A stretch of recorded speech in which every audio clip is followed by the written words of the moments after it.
시기, 뒤틀리고 비뚤어진 시선. 야고보서 3장 13절부터 16절. 너희 중에 지혜와 총명이 있는 자가 누구냐? 그는 선행으로 말미암아 지혜의 온유함으로 그 행함을 보일지니라. 그러나 너희 마음속에 독한 시기와 다툼이 있으면 자랑하지 말라. 진리를 거슬러 거짓말하지 말라.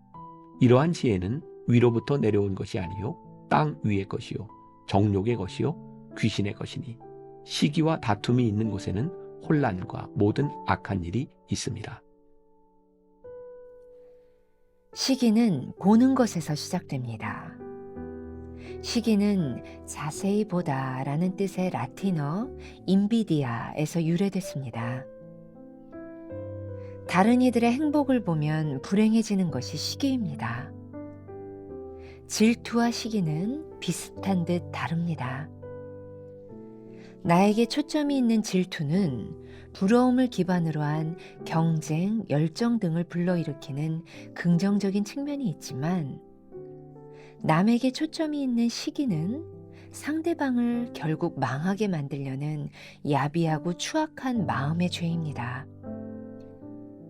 시기는 멀리 있는 남보다는 가까운 지인, 가족 사이에서 발생하고, 월등한 사람보다 비슷한 형편이나 배경을 지닌 사람과 비교하는 것입니다. 야고보는 시기를 세 가지로 구분합니다. 1. 세상적 시기. 세상적이란 지배욕을 상징합니다. 예수님은 세상을 구하기 위해 모든 것을 내려놓고 십자가를 짊어지러 가시는데, 제자들은 서로 분내고 시기하며 자기 영광과 높은 자리를 좇았습니다. 2. 정욕적 시기. 시기는 욕심에 뿌리 내리고 있습니다. 욕심은 죄를 낳고 죄는 결국 사망을 낳습니다. 만일 서로 물고 먹으면 피차 멸망할까 조심하라. 자기 분복에 만족하지 못하고 욕심을 품어 무언가 집착하면 삶의 균형이 깨집니다. 밤낮 성공만 뒤쫓게 되고 상대방을 모방하려다가 오히려 그 이상을 넘지 못하고 맙니다. 3. 마귀적 시기. 시기는 열등감과 비교의식으로부터 옵니다. 시기는 단순한 심리적 감정이 아닙니다. 성경은 사울이 악령에 사로잡혔다고 말합니다. 사탄의 도구로 쓰이는 것입니다. 시기의 영이 덮치자 사울은 자신의 장점을 보지 않고 다윗에게만 주목합니다. 그를 죽이려고 인생의 전부를 겁니다.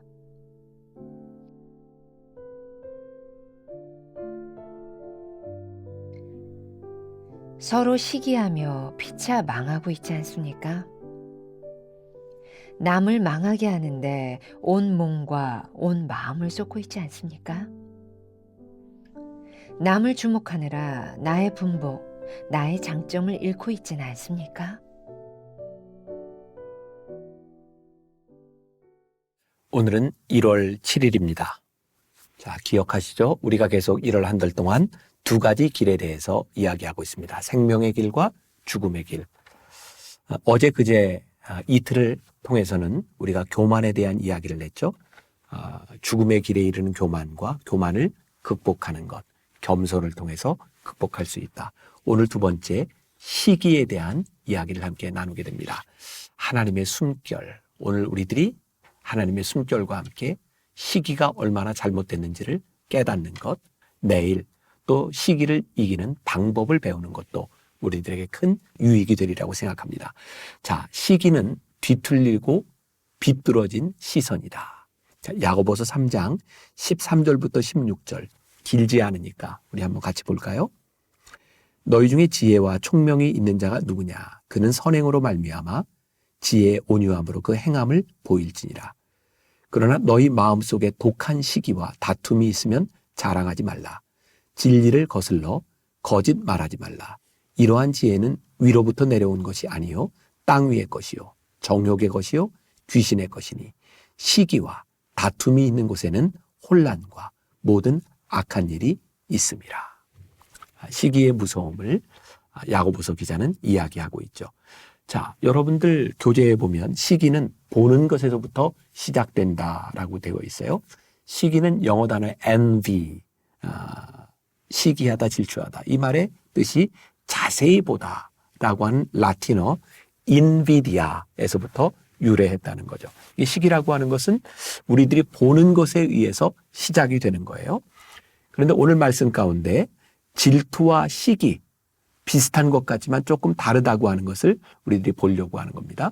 자, 한번 상식적으로 보고 가도 좋을 것 같아요. 질투는 나에게 초점이 있어서 내가 질투하는 거예요. 부러움을 기반으로 어떤 경쟁과 열정들을 불러일으키는 긍정적인 측면이 있다라고 볼 수 있는데, 이 시기는 남에게 초점을 맞추는 거예요. 내가 아니라 남. 결국 내가 누구를 시기한다고 하는 것은 그 사람을 망하게 만들려고 하는 야비하고 추악한 마음의 죄. 그러니까 질투보다 시기가 훨씬 더 무섭다. 오늘 우리는 이 시기에 대한 것을 다루려고 합니다. 말씀을 시작하면서 재밌는 이야기로 시작합니다. 이것도 제가 2004년도에 성공의 장애 그 설교에서 인용했던 예화인데 20년 전 걸 기억하는 분들은 없을지도 몰라요. 유대교 랍비의 이야기입니다. 한 천사가 두 여행객을 만나게 되었습니다. 한 사람은 욕심이 많은 사람이고 한 사람은 시기심이 많은 사람이었어요. 헤어질 시간이 되어 천사가 이렇게 말을 합니다. 두 분 중에 먼저 소원을 말하는 분에게는 제가 그 소원을 이루어 드리겠습니다. 잘 들으셔야 돼요. 먼저 얘기하는 사람의 소원을 이루어 드리고 두 번째 분에게는 첫 번째 사람이 이야기한 것에 갑절을 드리겠습니다. 욕심 많은 사람은 자기가 말하면 그 다음 사람이 두 배를 받게 되니까 소원을 말하지 않습니다. 시기가 있는 사람도 마찬가지였어요. 상대방이 자신보다 더 많은 것을 가진다는 것은 시기심이 있는 사람에게 견딜 수 없는 일이었다. 그래서 둘이 소원을 이야기하지 않고 있다가 한참 침묵이 흘렀는데 결국 견디다 못한 욕심쟁이가 시기쟁이의 목을 붙잡고 이렇게 말을 합니다. 너 먼저 소원을 얘기하지 않으면 죽일 거야. 시기쟁이가 그 순간 이렇게 말을 합니다. 내 소원은 눈 하나가 장님이 되는 것입니다. 자, 천사의 말에 의하면 그 다음 사람은 어떻게 되었을까요? 아마 눈을 두 개를 잃었을지도 몰라요. 참 흥미롭죠? 내가 이만큼 받을 수 있는데 다른 사람이 더 많이 받는 것 견딜 수 없어서 내 눈 하나 잃는 것으로 저 사람 장님 만나는 걸 택하니까 이 시기쟁이로 인해서 그 시기로 인하여 한 사람이 두 눈을 잃게 되는 것. 시기가 이렇게 무섭다는 거예요. 우리들 속에 시기심이 들어오면 우리는 죽음의 길을 가게 돼요. 그러니까 우리들이 이 시기심을 이기는 것은 우리들의 삶에 굉장히 중요한 일이겠죠. 그런데 지금 말씀을 전하는 저나 오늘 말씀을 듣고 있는 여러분들에게 누군가를 바라보며 내가 저 인간 잘 되는 꼴은 두고 볼 수 없다고, 그것 때문에 내가 불행하다고 생각된다면 우리들의 인생이 얼마나 불행할까요? 자, 오늘 야고보서 말씀 가운데는 세 가지의 시기에 대해서 이야기를 하고 있죠. 첫 번째는 세상적 시기. 자, 여러분들 교재를 보세요. 세상적이란 지배욕을 상징합니다. 누군가를 지배하려고 하는 그런 시기심. 또 정욕적 시기. 시기는 욕심에 뿌리 내리고 있습니다. 결국 욕심에 뿌리를 내리면 결국 이 욕심은 사망을 낳게 되어 있죠. 마귀적 시기. 시기는 열등감과 비교의식으로부터 오니 사단이 우리들에게 주는 마음으로 인하여 이 시기심을 이기지 못할 때가 많이 있어요. 결국 세 개가 다 연관되는 부분이지만 세상적, 정욕적, 이 마귀적 시기를 말해주는 것 중에 하나가 여러분들 교재에도 나와 있는 사무엘상 18장 이하에 나와 있는 사울의 이야기가 아닐까라는 생각이 들어요. 사울은 참 많은 걸 가지고 있는 사람이었어요. 잘 아는 것처럼 사울은 다윗을 시기해서 그를 죽이려고 하죠. 그런데 그 순간 이 사울이 사탄의 도구가 되는 것을 봐요. 그가 정신을 못 차립니다. 시기심으로 모든 것들이 보이지 않아요. 조금만 더 생각해도 이 사울이 다윗을 좀 높여주었다면 그 영광을 자기가 받을 수 있었을 텐데 그게 안 되는 거예요. 자기는 왕인데, 다윗은 아무것도 아닌 목동인데, 다윗을 높여줘도 사람들은 야, 사울 왕이 참 용병술이 뛰어나구나, 좋은 사람을 잘 쓰는구나 라고 이야기할 텐데 그런 마음이 들지 않는 거예요.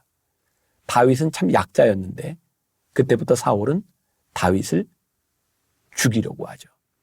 그의 눈에 아무것도 보이지 않아요.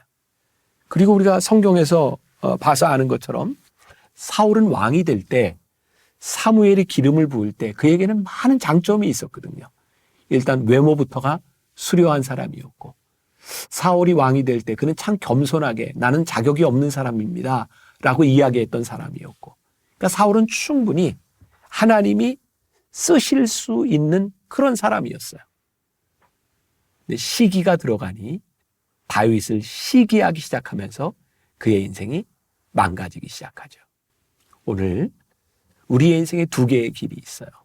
생명의 길이 있고 죽음의 길이 있어요. 오늘 말씀을 듣는 여러분들 가운데 혹시 그 시기심으로 많이 힘들어하는 사람이 있다면 그 시기심이 얼마나 무서운지 시기의 정체를 보아야 돼요. 시기심이 우리 가운데 들어가게 됨으로 인하여 우리들이 얼마나 뒤틀리고 삐뚤어진 시선으로 보고 있는지 우리들의 모습을 볼 수 있어야 돼요. 이 시기심을 이야기할 때마다, 이 질투를 이야기할 때마다 모든 설교가들이 한 번씩은 인용하는 영화가 있죠. 아마데우스라는 영화입니다. 볼프강 아마데우스 모차르트. 모차르트와 그 당시에 아주 훌륭한 음악가였던 살리에르라고 하는 사람의 이야기죠. 살리에르는 모차르트가 유명해지기 전에 그 왕궁의 음악가로 충분히 존중받는 그런 사람이었어요. 어느 날 그의 앞에 모차르트라고 하는 신동이 나타나죠. 모차르트의 음악에 사람들이 열광하고 대중적인 그 인기를 모아가는 것을 바라보면서 살리에르는 슬퍼지기 시작해요. 하나님을 원망하기 시작해요. 하나님, 왜 나에게는 저 모차르트 같은 재능을 주시지 않았습니까? 그에게 시기심이 들어가면서부터 어떻게 모차르트를 죽일까, 이길 수 있을까를 생각하죠. 근데 사실 살리에르가 죽어가요. 모차르트가 아무리 훌륭해도 그는 충분히 자기의 영역이 있고 많은 것을 가진 사람이었어요. 그러나 모차르트를 시기하면서부터 그가 가진 자기의 재능, 자기가 소유한 그 어떤 것도 보이지 않았어요. 굉장히 무서운 거예요. 오비디우스 연애 시집에 보면 이런 문장이 나와요. 시기심은 살아있는 자에게서 자라다 죽을 때 멈춘다. 굉장히 무서운 이야기죠.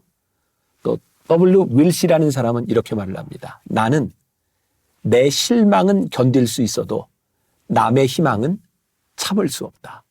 뒤틀리고 삐뚤어진 시선이 우리 가운데 들어오면 이게 이렇게 무서운 거예요.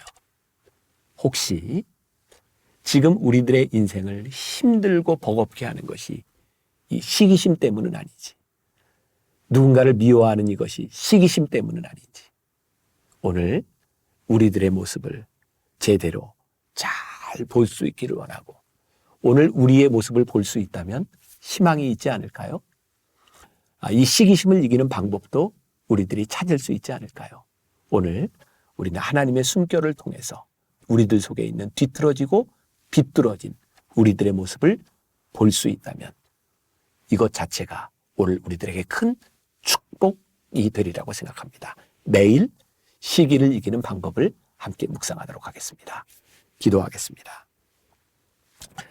언제부터인가 우리들의 마음이 참 힘들고 어려운 것이 우리들 속에 들어온 시기심 때문은 아닌지, 언제부터인가 내가 초라하게 느껴지는 이유가 우리들 속에 있는 시기심 때문은 아닌지, 어느 날 그 사람이 그렇게 미워진 이유가 우리의 시기심 때문은 아닌지, 우리의 모습을 주님 안에서 잘 바라보게 하시고 우리들의 모습을 바라보는 것이 우리들에게 소망임을 고백하게 하여 주옵시고 주의 도우심을 구하는 하루가 되게 하여 주옵소서. 예수님의 이름으로 기도합니다. 아멘.